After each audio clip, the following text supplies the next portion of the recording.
Okay. All right. 1, 2, 3. Hello, everyone. I'm Cynthia Hawkins, Gallery Director and Curator at the Bertha V. Lederer Gallery. Thank you for joining us for our Sculptors Drawing panel of artists whose work is on view at the gallery at the State University of New York in Geneseo. COVID-19 has changed our daily and work lives, which also means restricted attendance to this and other museums and galleries. Hence, to broaden our audience, we have moved some exhibition programming online, which allows a lasting documentation of the art programming at the college. Sculptors' Drawings is one of 2 on-site exhibitions this spring to be hosted by Bertha Lederer Gallery. Today we have with us 4, maybe 5, of the 6 artists, and each has a different approach to their work as sculptors and to drawing. I'm pleased to introduce our exhibiting New York area artist, Valeria Cray, whose name appears as Sharon Amos, whose work is focused on public art in Buffalo, Lynn Dugan from Rochester, Dan DeZarn from Geneseo, New York, Ronald Gonzalez of Binghamton, and Alan Topolsky, Rochester, New York. For transparency's sake, Dan, Roland, and Colin have previously exhibited at the gallery. Now, you said, who's Colin? Colin Chase opted not to participate because working on 2 exhibitions coming up. So I'm always interested in how sculptors use drawing and their relationship to drawing.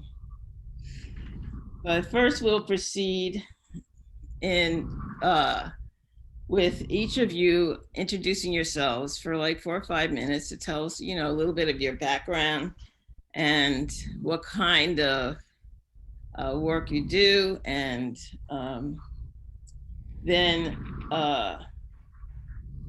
sort of like what compelled you to go into sculpture, and how does drawing impact your work, and what do you think about it? Okay, we can start with Alan, since he's at the top of the screen. Sure. I'm Alan Topolsky. When I think about drawing in relation to sculpture, I don't, I guess when I think about them as making all the time, and together. So I don't necessarily always think of them as separate things. I came from central Pennsylvania. I went to a state school as an undergrad and transferred to Bucknell University. And in those years, I was coming from where art was not a major part in anyone's life in Shamokin, Pennsylvania. That was not a thing. I didn't know it was an option as a life commitment either. So I was formally trained as a painter and on 2-dimensional because it seemed like a more accessible means of expression at the time. And so I had private art lessons as a kid, and when I went to undergrad, I had a professor who, instead of telling me how to make art, showed me how to weld and showed me how to use the wood shop and make and how to make things. He introduced me to the process as opposed to what was an expectation of the product, and that I found that very liberating. So I really moved there into sculpture, and used a lot of found objects. And I continued my education at Penn State University, where I got my MFA, and I was adjuncted for about 5 or 6 years, and then ended up getting this teaching gig here at the University of Rochester in the studio art program. And I've been here for well, since the Paleolithic era, I think. But anyway, that's me. Valeria? Oh, my name is Valeria Cray. I graduated from University of Buffalo, And I graduated from Pratt Institute with my MFA degrees. I'm a sculptor because I love working three-dimensional and working with my hands. I was a ceramic major for a while. I went to RIT for ceramic, and then I found out I was trying to use ceramic as sculpture, but my professor kept saying it's a craft, it's not a really sculpture. So I ended up in my sculpture class at UB, I was the only female taking welding by Dwayne Hatchett. And it was interesting because I was so interested in doing welding and learning about fan blasting and all that. None of the other girls wanted to take it because it was too rough. But I was there with a lot of other men and I learned how to weld. And then I attended Pratt Institute and I studied sculpture there. And it became very interesting because after I left Pratt Institute, I started doing what's called freelance work for different department stores. I designed sculpture for like Saks Fifth Avenue, Bergdorf Goodman, Tiffany, Cartier, and I worked for other stores. But I would design these pop-up art that I would take into the store because I didn't drive and I had to go in the subway. So I did pop-up art for the department stores, and it helped me out a lot because I didn't have a job and I had to make money to live. So that pop-up art helped me live in New York. And came back to Buffalo because I was teaching in the Bronx. I was teaching high school, matter of fact. And then I had to come back to Buffalo because my house burnt down. My studio burnt up. It was, I mean, at the time, they were setting fires to studios for artists because artists go in and fix them up and live in them and make them look really great. And then the landlord would triple the rent, you know.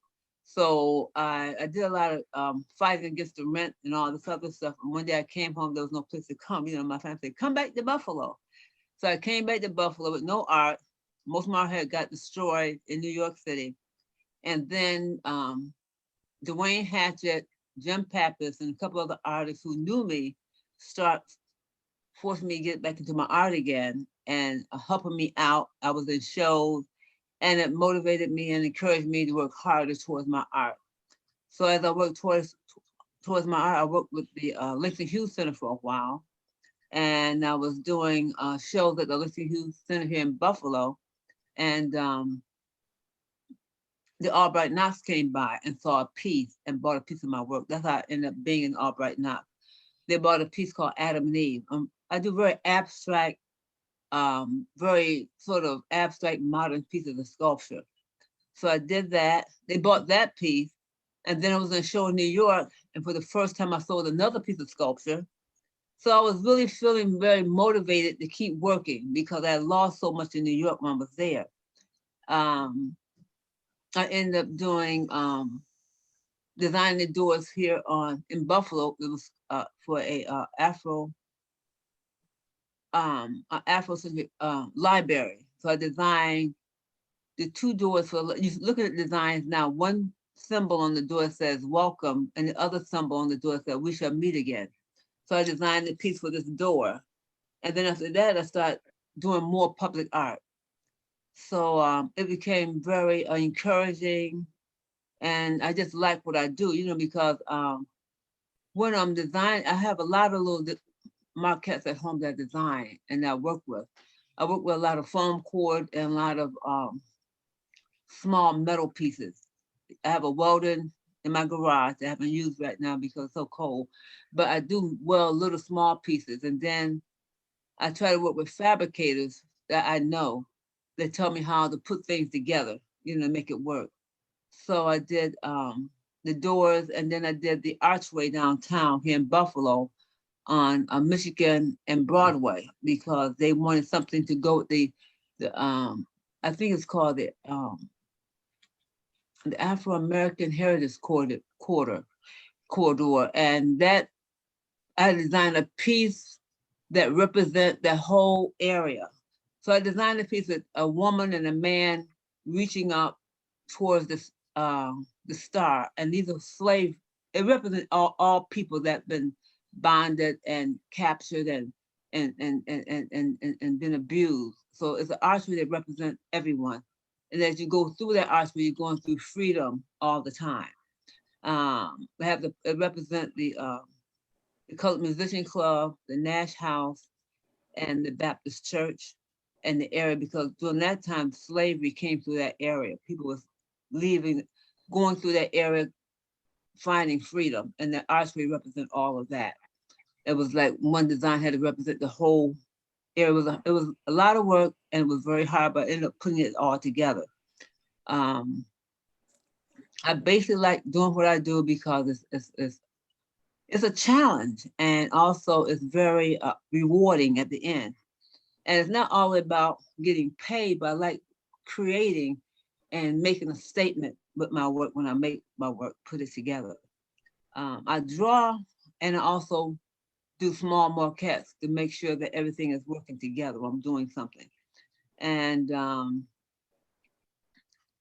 I teach and I lecture on my art. I did a big project for the medical corridor called the Spirit of Life Tree. And I did a big show at Buff State College speaking on that piece. My son is also an artist, and we work together as a team. I'm doing big pieces. He's very good at welding, and also he's a professor at Alfred University. So he's a big part of helping me out a lot of times. Most of the time I'm doing big pieces, we work together as a team, putting it together. I'm so proud of him. But as an artist, as a sculptor, it's just a blessing and anointing that I'm able to use my skills. All artists are able to use their skills to create something that makes a difference in this world and change people's lives and the way they see things and how they feel about things. Because art, obviously art is like dessert. When you work all day, been stressed out, only art give you a piece of calmness, a piece of pleasure, a piece of yourself. Even though you can't do art, but allow you to appreciate art. Thank you. Thank you. Mm-hmm. Can we get Lynn Dugan next? Sure. I actually am a metalsmith by training, although I started in undergrad as a painting major. But once I got into the jewelry metal studio, I wouldn't leave.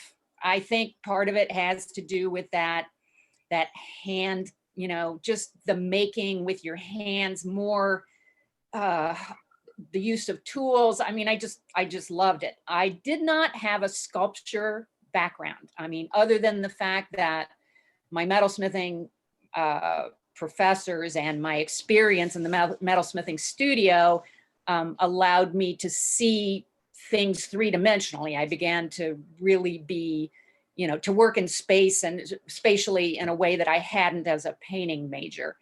But when I started teaching at Nazareth College, which I did for 38 years full-time, so now I'm retired, I had access to the wood shop. I was teaching 3D design. I had always done mixed media, even as an undergrad in my small metals. So that led me to working with other materials and working larger. And I went through a stint where I felt like I was repeating myself too much. So in the metals realm, and so I just quit working with metals completely for a couple years, and I started carving wood. And I think the material that I use just is accidental in a way. It's whatever idea I'm working with, I look for a material that is that will help to express that. So I've carved foam, I've used animal bones, I've done, you know, I use a lot of mixed media and a lot of juxtaposition of materials that has to do, and also juxtaposition of imagery. So the drawing for me, it takes on different meanings. I sketch for my sculptural work, for my metalsmithing work. But those are usually small, very loose ideas. And then I draw to narrate. And I think you can see probably out of everyone's work, mine is the most narrative. it usually has to do with some kind of political or social issue. I come at everything really from a feminist lens. I think the first feminism course I ever took was as a sophomore at Miami of Ohio, and I was introduced to Lucy Lepard, her work, The Pink Swan, which was, they were essays about women artists. And, most of us are of a generation where we were not taught anything about women artists, artists of color. I mean, it was definitely all, white male artists that we learned. So it opened up a whole new thing for me. And I see feminism as a way of deconstructing power structures, of understanding how, where power corrupts, how power corrupts, and how power allows for this hierarchy in which there are the few who maintain power by using the many, and by oppressing peoples and oppressing groups. And I guess at that point I'll quit, and then I'll let people ask me questions later on. Okay, Dan. Hello, everybody. My name is Dan Desarn, and I have been sitting here trying to figure out what's the most concise way to explain my narrative and how it relates to the relationship of sculpture and drawing. And I guess what I've come down to is that most of how I've gotten to where I'm at right now is just sort of stumbling through situations and then making decisions based on that. So I'm originally from Kentucky, Covington, Kentucky, which is right across the river from Cincinnati, Ohio. And I have a gigantic family that still lives down that way, and that has impacted my life and my artwork substantially. As a kid, my grandfather's farm that he grew up on, he lived still, within a quarter mile of that. And I spent a lot of time on that farm and watched it turn into suburbia. And, which is sort of the story of a lot of rural areas adjacent to big cities, is that it's more profitable to just sell the farm and turn it into suburbia. And that happened when I was about 10 years old, and it impacted kind of everything, the way that I look at everything. And, so as I was about the age to go to college, I had no interest in going to college, and I was working jobs to pay for my Chevelle that I loved. And so anyway, I spent a lot of time working on that car, and it sounds like we've got someone else joining us. Yes. Yeah. So I spent a lot of time working on that car, and then working at the time a telemarketing job that was to pay for my insurance. But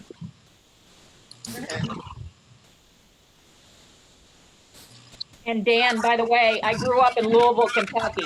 oh, nice. Yeah. Fantastic. Spent a lot of time in Louisville. Yeah, I have folks, I have kin down there, and also in the Smoky Mountains. Yeah. Mhm. I went to grad school at UT, so I spent a lot of time in the Smoky Mountains as well. Excuse me. So I guess I'll can keep rolling. So anyway, when I was working at that marketing research job, making phone calls, art wasn't something that was really in my mind at all, other than I had all of these things in front of me that I would draw on.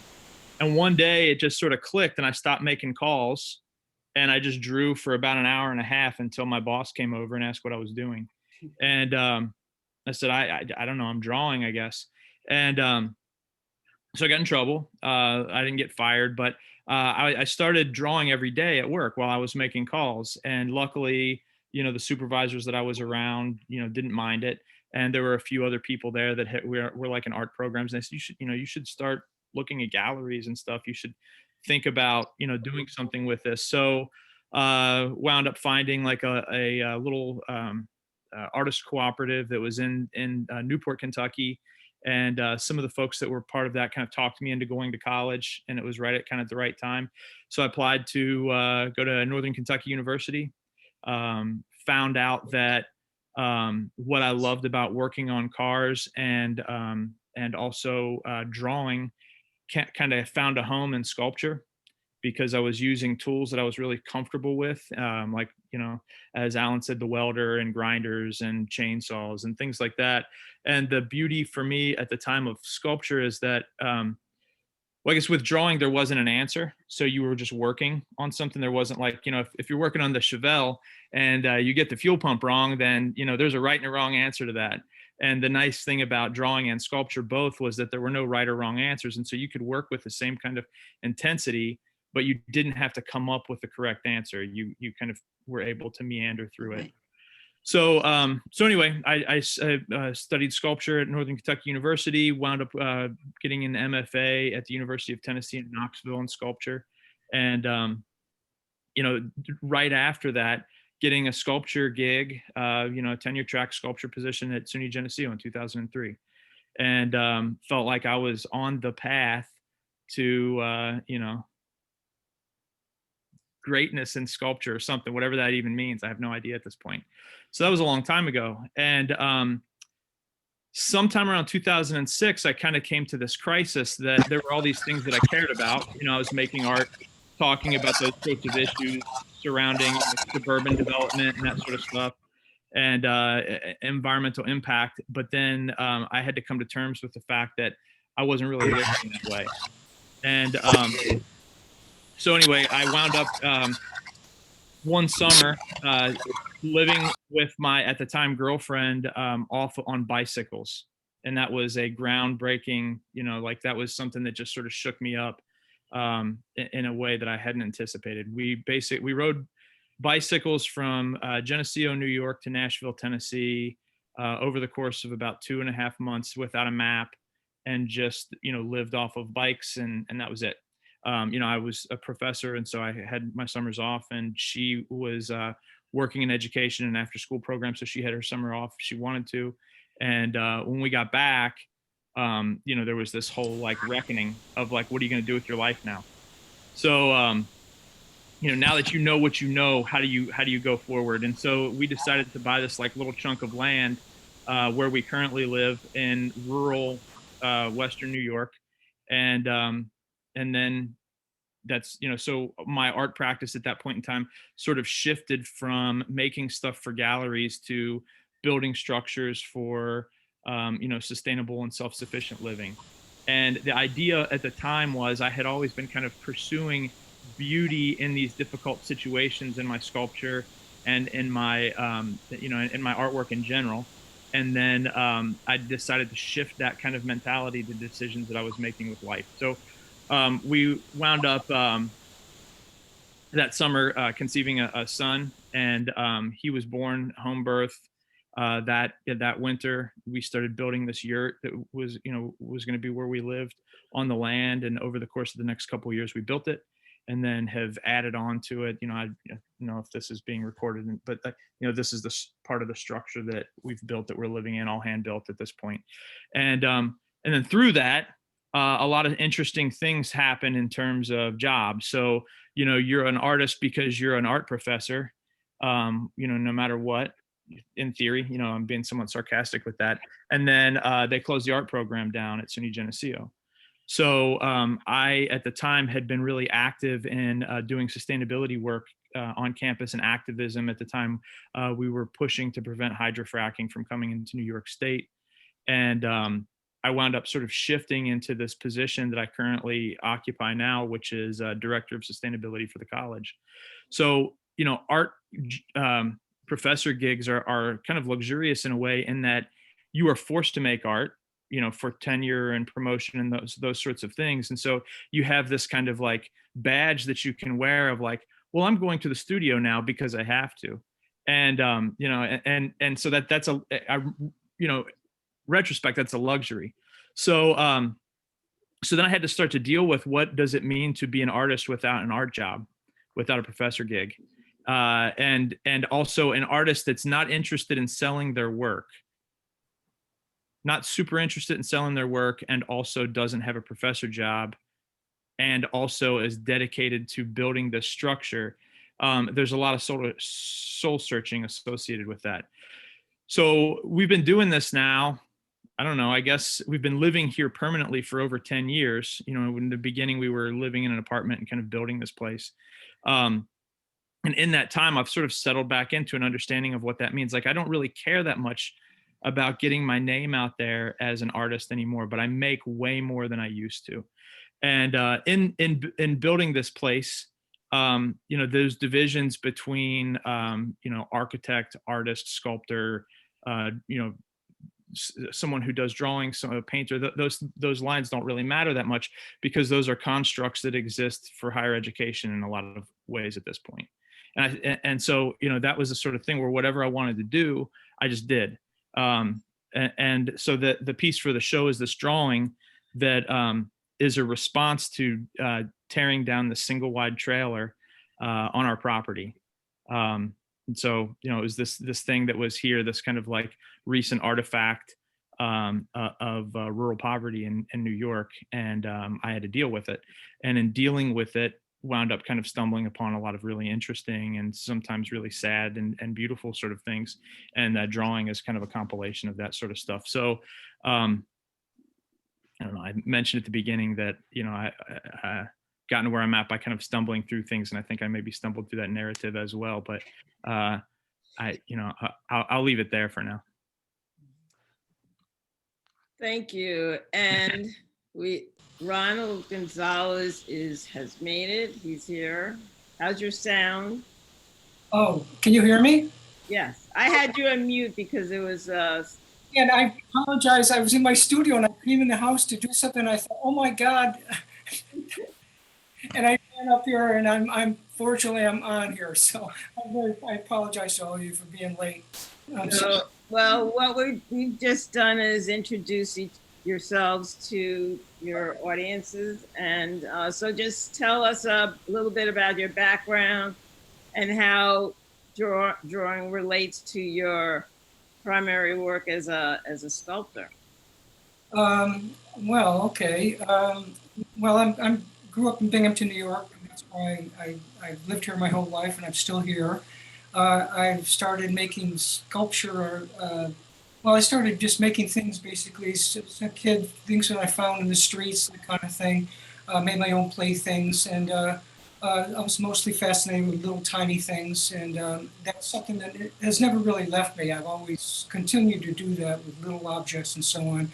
But I moved into sculpture sort of a little bit later in life, maybe in my early 20s, something like that. Also, I was kind of interested in religious statuary. I was an altar boy, and so I had that kind of background and that whole sort of metaphysical world, that invisible world, you know, with statues and that whole area. Something that left me bewildered and kind of, in that place where I never knew what art was or anything like that. I sort of came to that a little bit later on. In my 20s, like I said, and I just started making stuff on my own.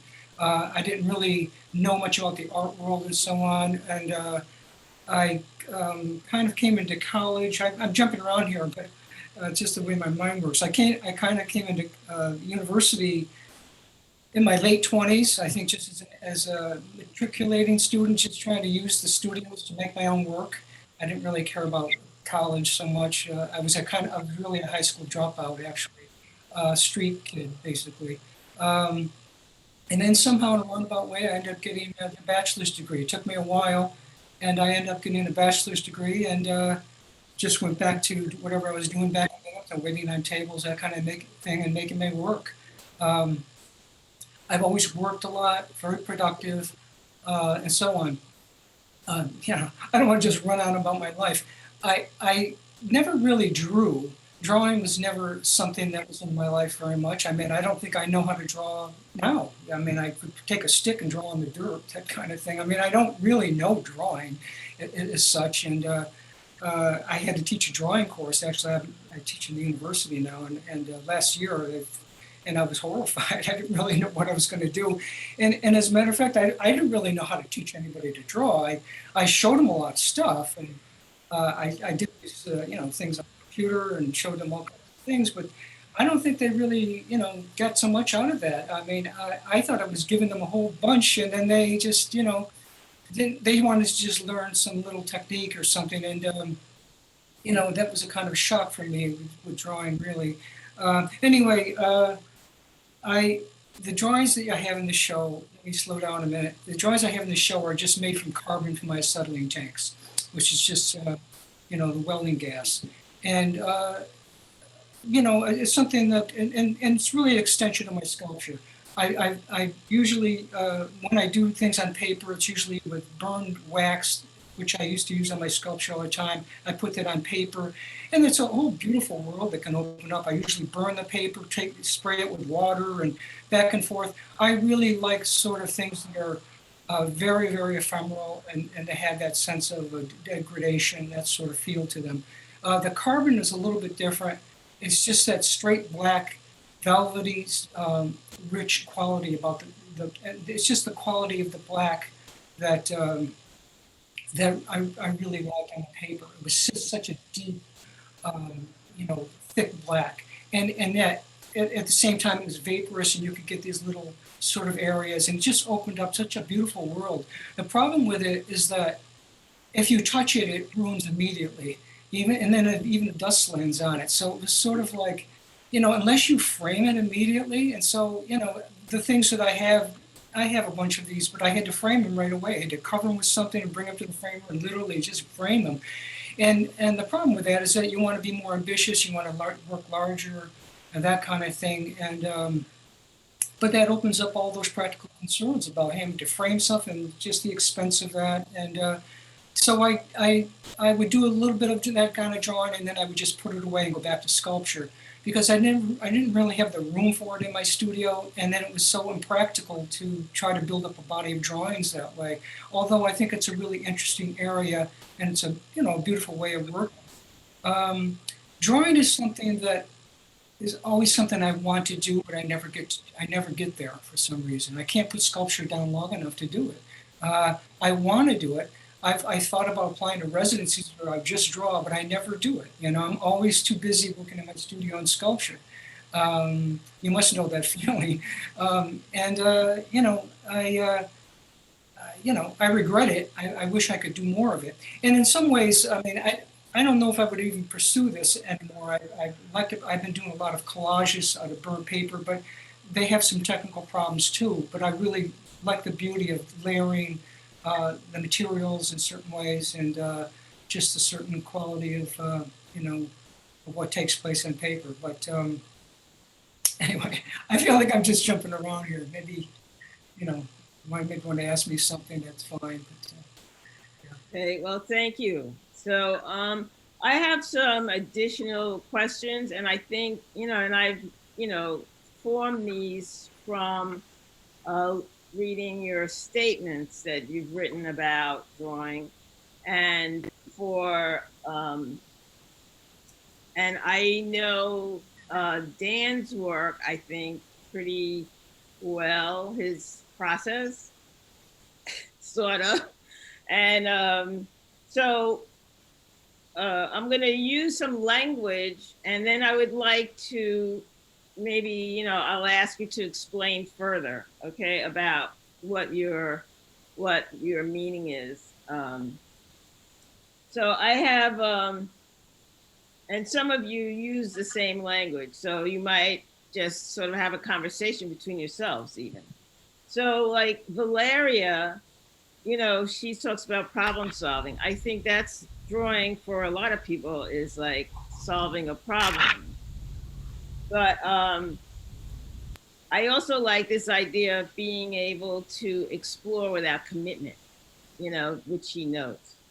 And then Alan talks about the accumulation or accretion of stuff on on paper.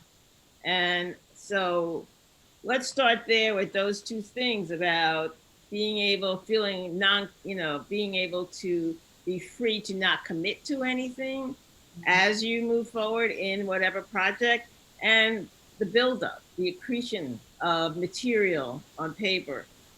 Does anybody, have a real feeling about, can interpret that for themselves, those ideas? I'll say a few things if you don't mind. I I guess at the time when I was in undergraduate school, my professors really emphasized mark making and just kind of the joy of mark making and the expressive quality of mark making. I also taught drawing when I didn't think I would be teaching drawing. So I tried to, do that, a lot of that with my students. It was not the curriculum that had been around at Nazareth College. I mean, basically there was a lot of technique and observation and very representational drawing. And I was having my students do a lot more experimental work because I love that, even though my work then gets, I think, way too tight when I start drawing myself. So what's in the show is illustrative in a lot of ways, but I hope that there's still an expressive quality to the line and to the marks. But when I talked to Cynthia, I decided not to put in the collage work, which I have a lot more fun with. It's a lot freer, and that accumulation of materials and being able to use any materials. And I've figured out how to glue things and sew things and tie things onto a somewhat two-dimensional surface. And I tend to do that anyway. If I start working 2D, I tend to want to pull off of that 2D surface and make it more 3D. When I talked to Cynthia, we decided, if I was doing some traditional media, drawing media, to go on and put those in rather than the less traditional collage work. But so that, I don't know, just some comments related to what you said. I think the disposability thing is very important. I always think that if I can get a student to fail in their drawing and get to a point where they're ready to throw it out, I always think that's like a key moment at which I point out that they have nothing to lose, right? So you might as well dig into it in a different way or take bigger risks with it. And I think that yeah, the disposability of something is important because it can liberate us. And it's funny because I am more committed to objects than I am to drawings. Not during the process, I guess, not in the end, not having to do with the product or my goals in general, but yeah, I can wrinkle up the paper a lot easier than I can throw the metal in the recycling bin. So, and my own practice is built on an accumulation of stuff too. So it's all about, and one of the pieces in the show, the stack drawing, which is kind of the quickest drawing in the show that I did, was really about thinking about how to deal with an accumulation of stuff, which is how we do what we do. We organize things in a pile, basically. And I find a lot of those stacks of things in my studio. Well, I feel artists always collect stuff no matter what, especially if you're a sculptor, because something looks interesting to you. You be walking down the street, pick up something, I can use this. And I found I had to really clean out a lot of things I was using. Can you hear me? Yes. Mm-hmm. Okay. And drawing, I don't draw a lot, but if I'm creating something or making a small piece of maquette or something, then I will draw something to it and see if that what I can add it to the piece. I love making, like a lot of you were saying, that drawing to me is like secondary. But I do my maquette because I can always feel it and see it when I put something together smaller. And then I would take it up and look at it and then draw it and see if I can draw it the way I see it. But I always like taking paper, folding it, bending it, twisting it, foam cord, making it work, trying to create the piece that's in my mind onto the piece that I'm trying to do on the table. And drawing have always, drawing comes and goes with me, depending on what I'm doing and how I feel about the piece I'm working with. But I think most sculptors like to get right into it and start seeing the piece grow. And as the piece grows, then we start putting things together, maybe on paper, and see how that piece look on paper. But if you're a three-dimensional sculptor, an artist, you like to start working a small piece, that piece can develop to something bigger. I mean, I like to get right into it and start creating that small little piece first to see how it's gonna look, and then maybe try to sketch it out.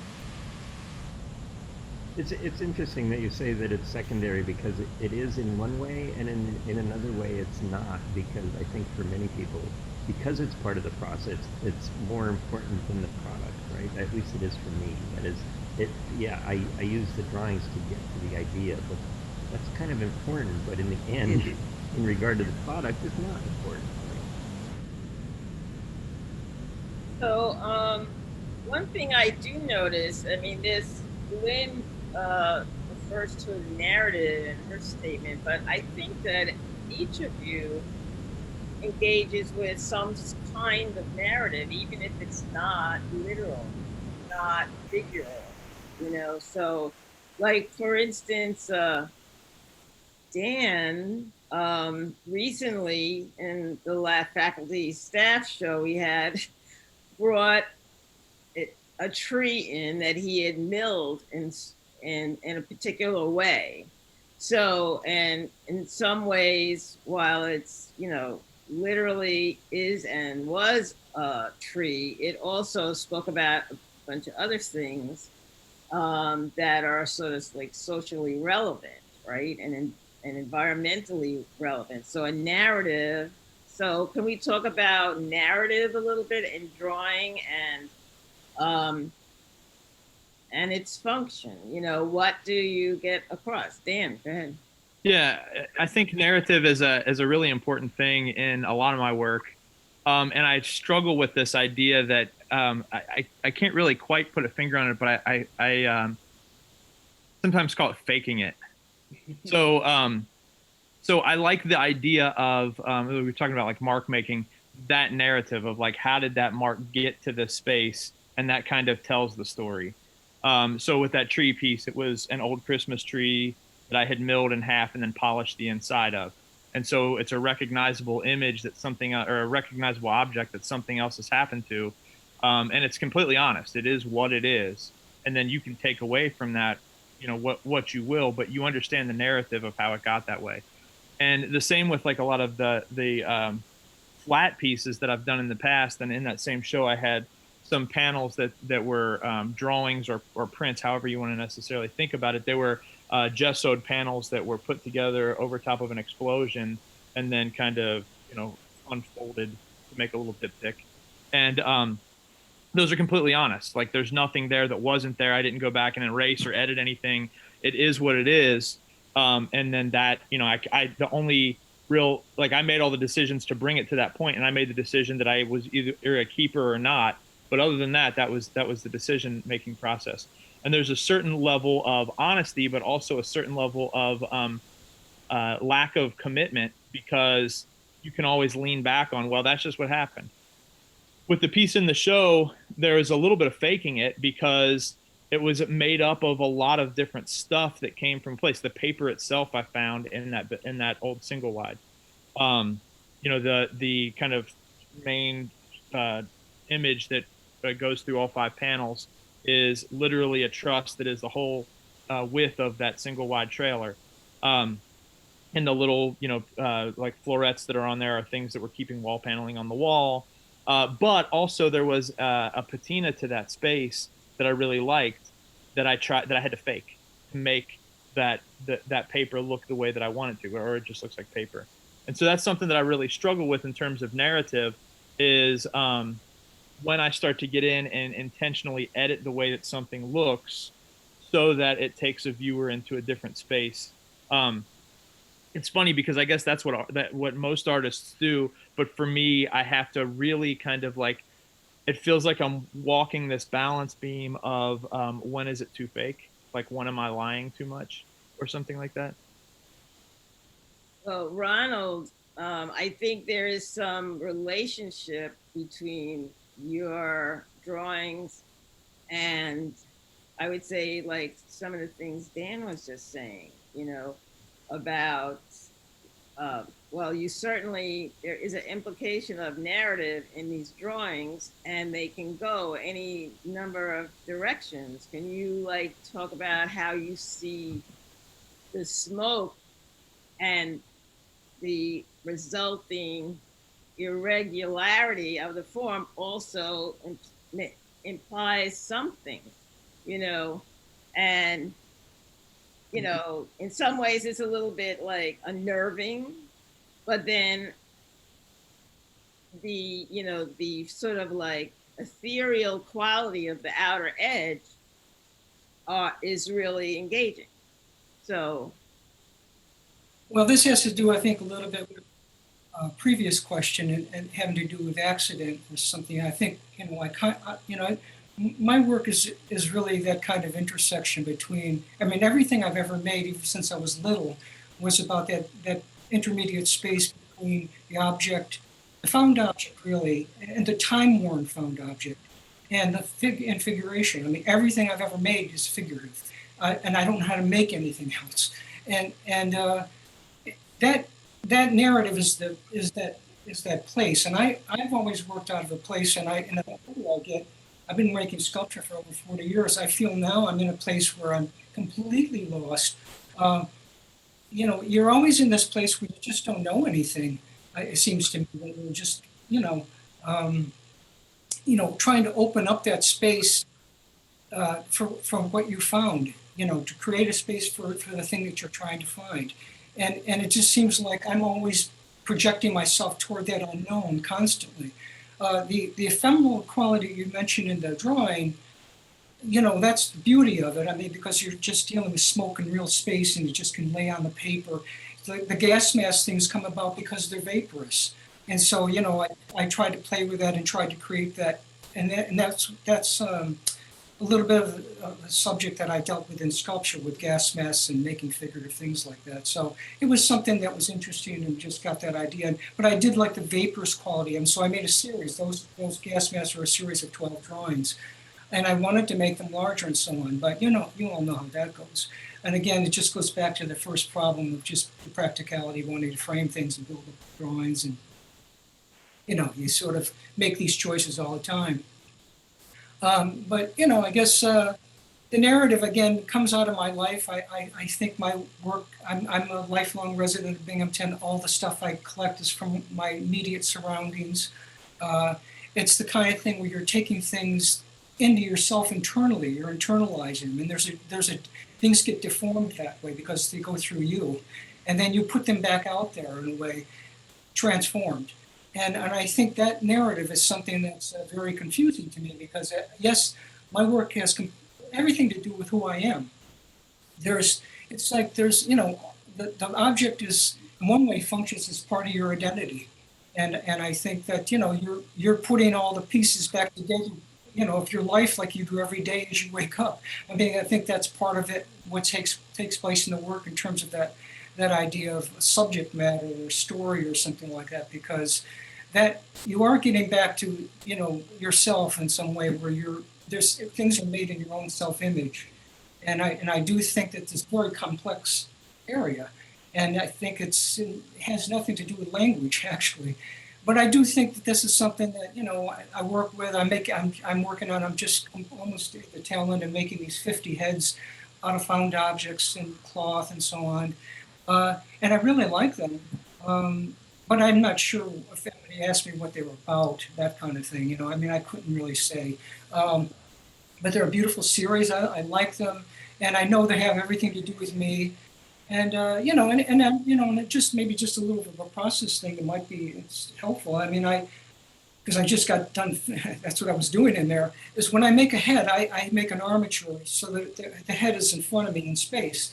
I have to have it, you know, eye to eye, and everything is my height. That thing's too. I'm only 5'5", so I have to have everything so I can just look directly at it, and I can work it in space and turn it. And then I sever the head and cut it off when it gets to a certain point, and I weld it onto a plate, and then I integrate the whole thing into the whole.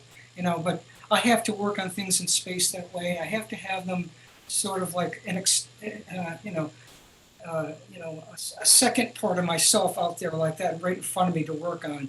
So that's just the way it develops. It's sort of like the energy passes through you into the objects and so on, or the paper, and that's, you know, part of what's taking place there. There's an exchange.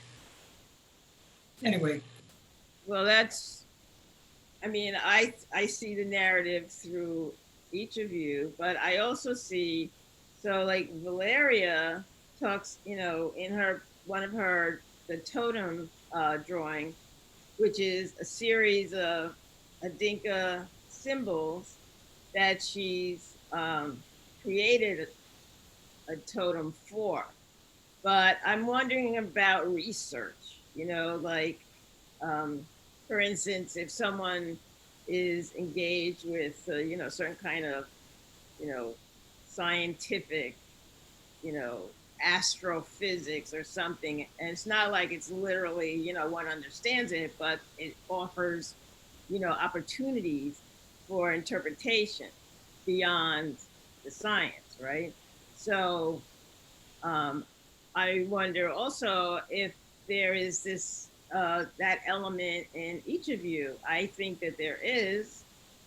I mean, even if you're talking about nature, African symbols, the body, twin, and body parts, and then we have, you know, in Alan in the stacked piece, but also in some of those other drawings, there is an accretion of material that must be maybe, you know, come out of some kind of consideration beyond the work, and as well for Ronald. So what is like that word research mean to you guys? Well, I I would- know Oh, sorry, go ahead. that most of my work, if I'm doing a commission for something, I have to research it and find out how to make that piece, um, um, I guess, communicate to what I'm trying to project to the people in the community. When I did the archway downtown, I had to research it and make sure I put all the pieces together like a puzzle to make it work. Just about any type of work I'm doing, if it's going to be a commission work, I have to research what I'm doing to make sure that it answers the questions and be able to do what I have to do for that time. Um, I don't do like a lot of detail work. Most of my work is line drawing. I do a lot of line drawing, but whenever I'm doing something that I know that somebody want me to do, I research into it and make sure that what I'm doing, I'm answering the questions and and resolving what they want out of the piece. Because I'm an abstract, I just like to work in what I do, and like I do, I found things, I put them together for my pleasure.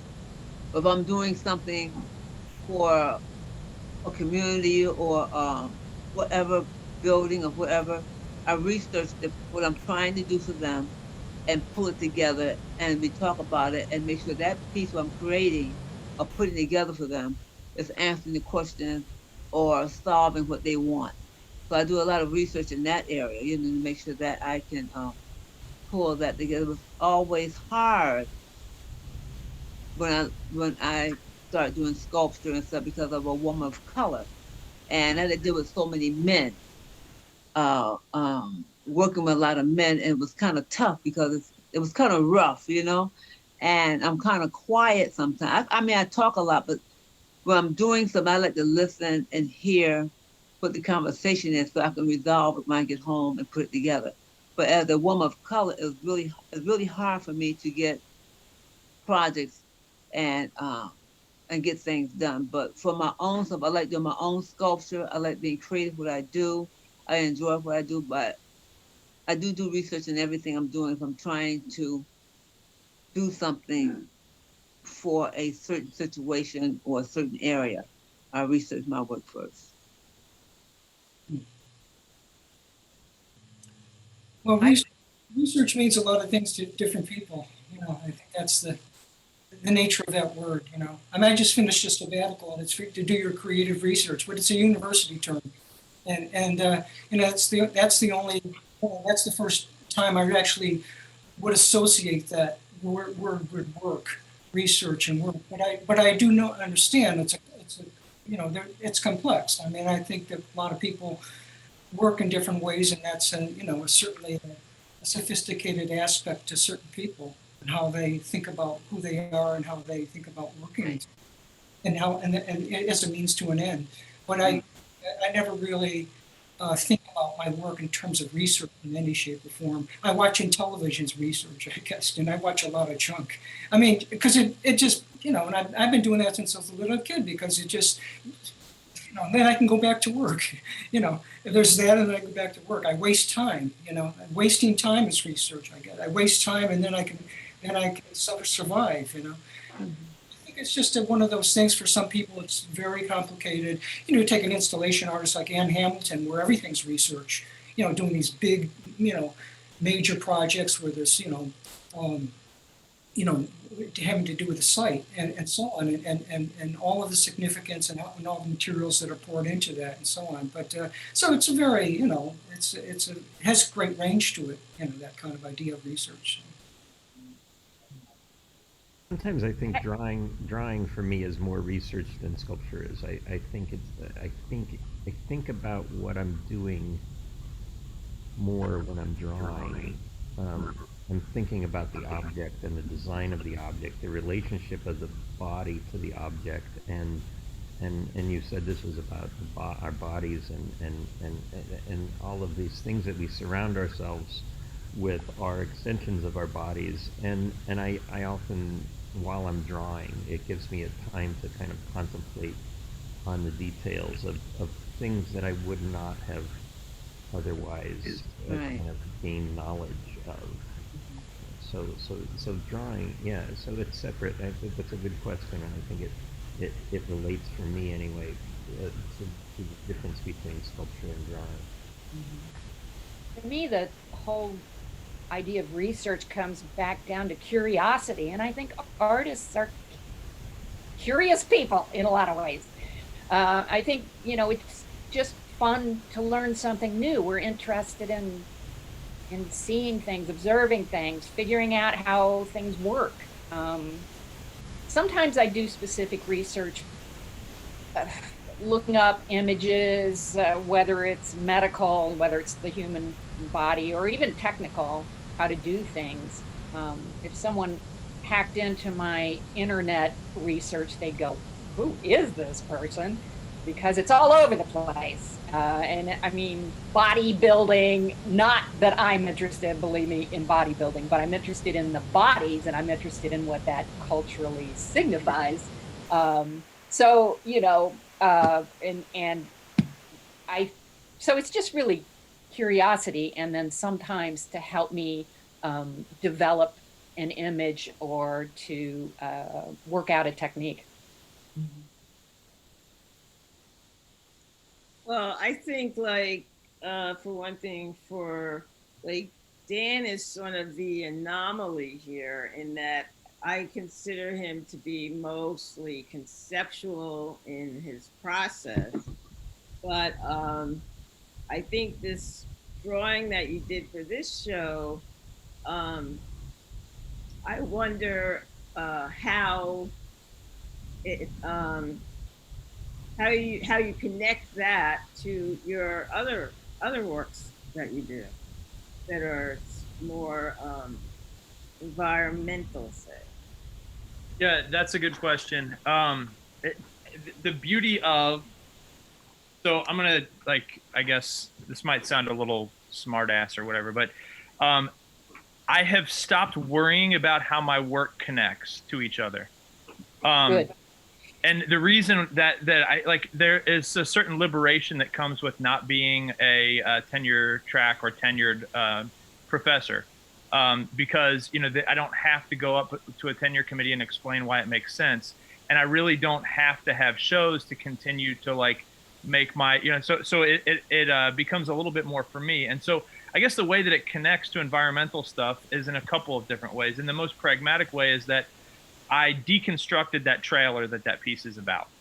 And that means that instead of demolishing it, I took it apart piece by piece and then used the pieces for other things. So the frame of it, I've built a big wagon that we haul firewood with. I've used a bunch of it to build my daughter a tree house. And so that all comes from my environmental practice, that actually came out of my art practice in terms of knowing how to make and do things. I started doing this environmental practice of deconstruction. And then in that deconstruction process and lots of buildings, because you're not just smashing through and destroying something, there is this connection to the stuff that happened in that space before. And in that trailer, there's a lot of really weird stuff that happened. And I didn't know about some of it. I did. A woman froze to death outside of it. So there was a lot of like sadness and weirdness about that space. But then in it, there was this kid's room, and I didn't know a kid ever even lived in that trailer. And it was painted the color of that of the pink, that kind of background, and it had spray painted on the wall, "Dream Big." And I worked for a couple months of the summer alone, taking that trailer apart to have access to like use it to do more farming and stuff on our property. But it was a gut wrenching experience that I dreamt about, and I thought about constantly.